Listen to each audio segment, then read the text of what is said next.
God aften og velkommen til dette afsnit af Tidens Løb. Vi er i dag nået til den kolde krig, hvor vi har 3 historikere inde for at diskutere, hvorfor det kommunistiske system brød sammen, og hvorfor den kolde krig er afsluttet. Jeg vil byde velkommen til den første historiker, det er Mathias Meyer. Så har vi den anden historiker, som er Mie Overgaard. Og til sidst, men ikke mindst, har vi den tredje historiker, Jonas Frederiksen.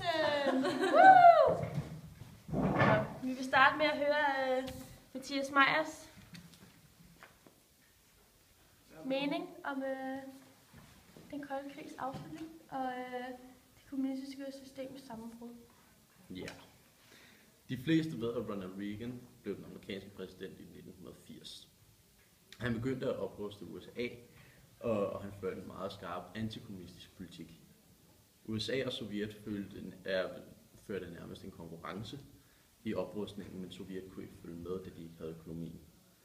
Sovjet reducerede af den grund deres militær, de opgav støtte til lokale krige, og de reducerede deres støtte til østeuropæiske kommunistiske stater. Gorbachev, Sovjets leder i 1985, forsøgte at reformere landets politik og økonomi. Det fungerede langt fra for ham, og det var grunden til, at USA kunne tvinge en opløsning af Sovjetblokken. Den forklaring kaldes for amerikansk triumfalisme. Ja, det var det, Mathias Meyer havde. Nu går vi videre til Mie Overgaard.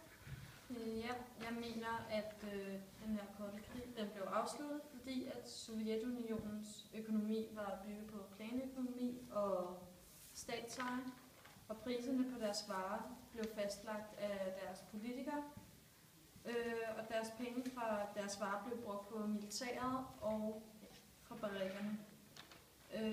Partiet gav dog løfter til deres borgere om, at de ville få en bedre levestandard, men det blev ikke overholdt. Både industrien og landbruget brugte mange ressourcer, men deres varer var lav kvalitet. Fra 1960'erne kunne borgerne igennem de vestlige medier følge med i forholdene i Vesten. Dette gjorde, at de ønskede de vestlige levestandard, og de kommunistiske regeringer mistede deres støtte. Ja, og vi siger tak til Mie, så fortsætter vi til Jonas.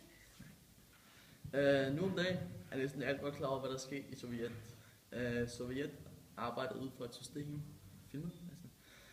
system, der anvendte tvang og terror som handlingsmetoder. Dengang var der mange, der blev sendt til slavelejre, og endnu flere, der blev henrettet, som var 2 af de usle metoder, som de brugte. Da der blev åbnet for politisk debat, kom der mange forskellige skjulte, utilfredse holdninger frem fra befolkningens side, som jeg mener, er en af de grunde til, at det kommunistiske system brød sammen. Ja, tak til Jonas.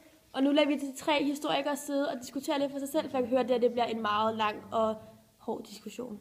Vi ses næste gang. Hej hej.